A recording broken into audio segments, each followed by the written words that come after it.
अस्सलाम वालेकुम स्टूडेंट्स, उम्मीद है आप तमाम लोग खैरियत से होंगे। मेरा नाम मोहम्मद उमर खान है और आप देख रहे हैं लर्नअप पाकिस्तान। आज के इस लेक्चर में हम डिस्कस करने वाले हैं जो AD/ASF और इंस्पेक्टर ASF के सिलेबस का सेक्शन है security measures to maintain law and order, उसके बारे में। आप तमाम लोग जानते हैं कि AD/ASF और इंस्पेक्टर ASF का जो सिलेबस है उसमें आपका 20 नंबर का सेक्शन, मोस्ट प्रोबेबली 20 नंबर का सेक्शन पास पेपर्स के अकॉर्डिंग वो इस सेक्शन से रिलेट करने वाला है, जिसमें वो security measures to maintain law and order के बारे में आपसे क्वेश्चंस पूछेगा। अब ये जो सेक्शन है ये आपके लिए क्रूशियल इसलिए है कि एक तो इसको प्रिपेयर करना आसान है अगर आपको पता हो कि आपने क्या चीज़ पढ़नी है। इन केस आपके पास गाइडेंस ना हो कि आपने कौन सी चीज़ों को कवर करना है तो ये सेक्शन ना सिर्फ आपके लिए लेंथी हो जाएगा बल्कि आप इसको कवर नहीं कर पाएंगे।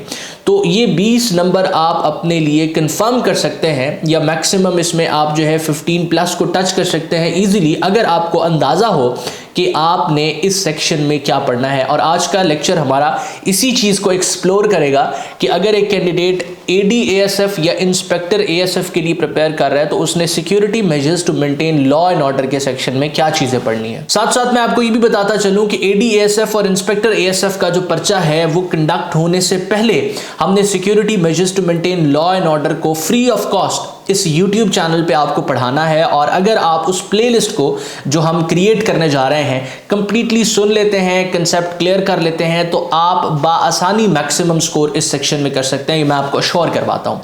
इस वीडियो में मजीद आगे बढ़ते हुए अगर आप किसी वन पेपर एग्जाम या स्क्रीनिंग टेस्ट को प्रिपेयर कर रहे हैं तो आपने लाजमन हमारी स्टूडेंट कम्युनिटी को ज्वाइन कर लेना है। स्टूडेंट कम्युनिटी में आपके साथ प्रिपरेटरी मटीरियल भी शेयर होता है, अपडेट्स भी शेयर होती हैं।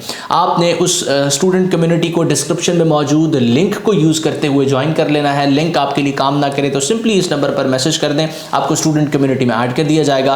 और अपनी प्रिपरेशन MCQ फॉर्म में करने के लिए आप इस वेबसाइट पर रिलाई कर सकते हैं, इसका लिंक भी आपको डिस्क्रिप्शन में मिल जाएगा। तो सबसे पहला सवाल, जब आप security measures to maintain law and order के सेक्शन को ओपन करते हैं या उसको सिलेबस में देखते हैं तो आपके जहन में आता है कि इसमें क्या चीजें पढ़नी है। और बाज दफा स्टूडेंट सिर्फ ये समझते हैं कि अच्छा इससे रिलेटेड जो लेजिस्लेशन है हम उसको पढ़ लेते हैं। तो लेजिस्लेशन जो प्राइमरी है वो है आपके पास ASF का एक्ट। ASF का एक्ट आया है 1975 में। तो स्टूडेंट समझते हैं कि ASF एक्ट 1975 को अगर हमने कवर कर लिया तो हमारी सारी प्रिपरेशन जो है वो कंप्लीट हो गई। ऐसा नहीं है। आप मुख्तलिफ प्लेटफॉर्म्स पे जाएंगे, मुख्तलिफ लेक्चर्स अगर आप जाकर देखेंगे तो बाज़ दफ़ा तो सिर्फ और सिर्फ ASF एक्ट पढ़ाया जा रहा होता है। और अगर ASF एक्ट से आगे बताया जाता है कि जी security measures to maintain law and order में सिर्फ ASF एक्ट नहीं पढ़ना और लेजिस्लेशंस भी कवर करनी है, तो वो इतना इर्रेलेवेंट पढ़ा दिया जाता है कि स्टूडेंट कंफ्यूज हो जाता है, फंबल हो जाता है। तमाम स्टूडेंट्स जो ASF की वैकेंसी के लिए अप्लाई करते हैं वो वकालत के बैकग्राउंड से तो ताल्लुक़ नहीं रखते, वकील तो नहीं है, तो इतने ज़्यादा लॉज को पढ़ना एक आम कैंडिडेट के लिए मुश्किल हो जाता है। तो एक टीचर का रोल ये होता है कि आपको सिलेक्टिव स्टडी करवाए, तो हम इस सीरीज़ में यही करने वाले हैं। तो सबसे पहले तो आपको ये पता होना चाहिए कि आपकी जो कोर लेजिस्लेशन है वो ASF को जो रेगुलेट करेगी और जिस पे आपका फोकस होना चाहिए वो नो डाउट ASF एक्ट है। ASF एक्ट 1975 में आप कह सकते हैं कि आपके 10 प्लस क्वेश्चंस यहाँ से सोर्स्ड होंगे। हो सकता है 10 क्वेश्चंस पूछे जाएं, हो सकता है 10 से ज़्यादा पूछे जाएं, लेकिन सारे के सारे क्वेश्चंस ASF एक्ट से जो है वो नहीं होंगे। इसके अलावा भी और लेजिस्लेशन है। आप ज़रा इसको समझने की कोशिश करें कि वो आपसे डिमांड कर रहा है कि एक असिस्टेंट डायरेक्टर या एक इंस्पेक्टर जब वो किसी एयरपोर्ट पे एयरपोर्ट सिक्योरिटी फोर्स का हिस्सा बन के मौजूद होगा तो उसने अपनी जुरिस्डिक्शन में रहते हुए सिक्योरिटी को मेंटेन करना है और वहाँ पर लॉ एंड ऑर्डर को मेंटेन करना है। अब जब आप लॉ एंड ऑर्डर को वहाँ मेंटेन करेंगे, आप एक इंस्पेक्टर के तौर पर वहाँ मौजूद हैं या असिस्टेंट डायरेक्टर के तौर पर मौजूद हैं, तो डेफिनेटली वहाँ पर जो पैसेंजर्स आ रहे हैं उसमें हो सकता है किसी के पास ड्रग्स मौजूद हो। अब ड्रग्स को रेगुलेट करने के लिए तो एक मुख्तलिफ कानून एग्जिस्ट करता है। हो सकता है कि वहाँ पर जो इंसान आए वो कोई चीज़ स्मगल करने की कोशिश कर रहा हो कस्टम ड्यूटी से बचने के लिए, तो इसको रेगुलेट करने के लिए कस्टम्स का एक्ट अलहदा से जो है वो एग्जिस्ट करता है और पूरा एक डिपार्टमेंट एग्जिस्ट करता है। इसी तरीके से हो सकता है कि वहाँ पर मौजूद इंसान कोई टेररिज्म एक्टिविटी करने के लिए आया हो। अब टेररिज्म एक्टिविटीज से रिलेटेड एक पूरा का पूरा कानून एग्जिस्ट करता है। तो बहुत सी चीज़ें हैं, जब आप लॉ एंड ऑर्डर को मेंटेन करने की कोशिश करते हैं हैं तो मुख्तलिफ किस्म के क्राइम्स, मुख्तलिफ किस्म की उनसे रिलेटेड लेजिस्लेशंस एग्जिस्ट करती हैं, तो उनके बारे में आपको पता होना चाहिए। अब कुछ लोग क्या करते हैं कि वो सारे के सारे लॉज को पढ़ना स्टार्ट कर देते हैं। ये गलत अप्रोच है। आप अगर एग्जाम के लिए प्रिपेयर कर रहे हैं तो आपको पता होना चाहिए व्हाट टू स्टडी।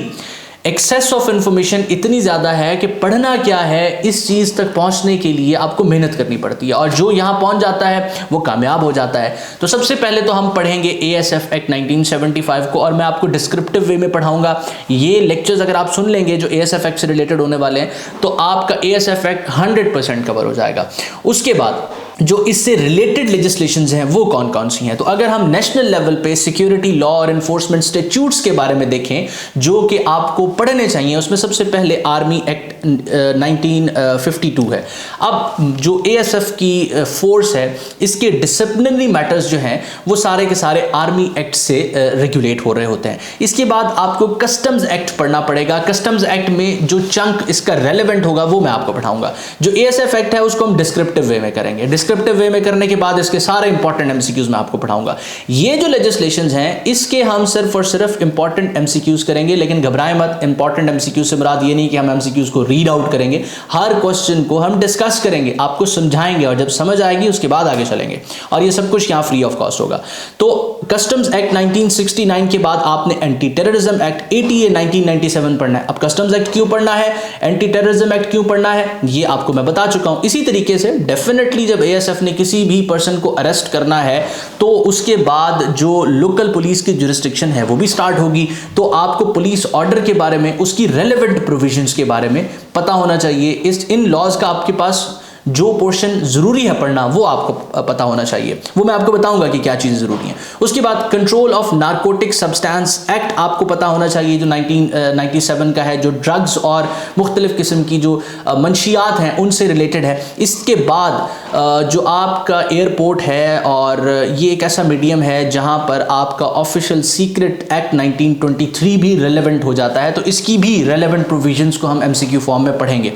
उसके बाद अब इंटरनेशनल कन्वेंशंस की बात आती है। ये तो आपके डोमेस्टिक और नेशनल लॉज हो गए जो कि सिक्योरिटी से रिलेट करते हैं। अब इंटरनेशनल कन्वेंशंस आ गई हैं जिसमें सबसे पहले इंटरनेशनल सिविल एविएशन ऑर्गेनाइजेशन से रिलेटेड इसका एनेक्सर 17 हम पढ़ेंगे। उसके बाद टोक्यो कन्वेंशन है, इसको हम पढ़ेंगे। ये सारे के सारे जो सिविल एविएशन है और जो इंटरनेशनल लेवल की जो है वो कन्वेंशंस हैं, इनको हमने रीड आउट करना है और रेलेवेंट चंक को करना है।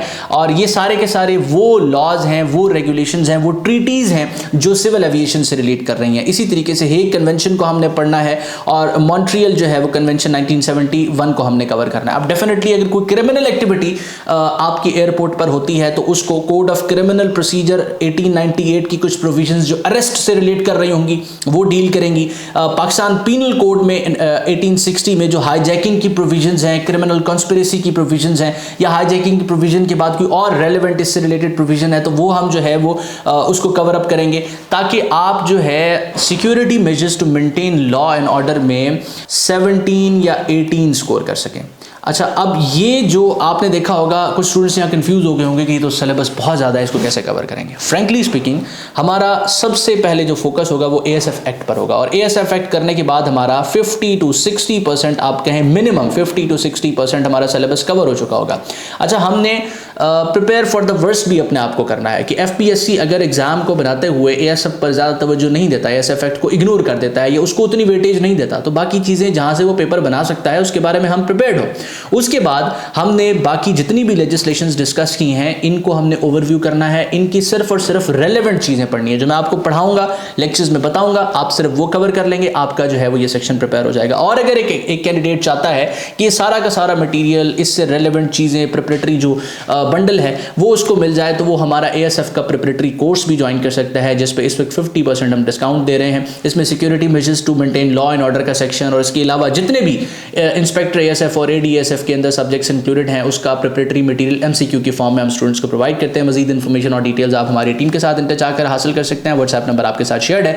तो नेक्स्ट हमारे जो लेक्चर्स हैं उसमें हम डिस्क्रिप्टिवली ASF एक्ट को कवर करना स्टार्ट करेंगे। अगर आप कोई भी सजेशन है जो आपके पास है, जो हमारे साथ आप शेयर करना चाहते हैं, अपना पॉइंट ऑफ व्यू शेयर करना चाहते हैं वो आप कमेंट सेक्शन में कर सकते हैं। हमारा व्हाट्सएप नंबर आपके पास अवेलेबल है। हमारी पूरी टीम आपको असिस्ट करने के लिए, गाइड करने के लिए, और ये गाइडेंस असिस्टेंस बिल्कुल फ्री ऑफ कॉस्ट होती है, वो प्रोवाइड करने के लिए मौजूद होती है।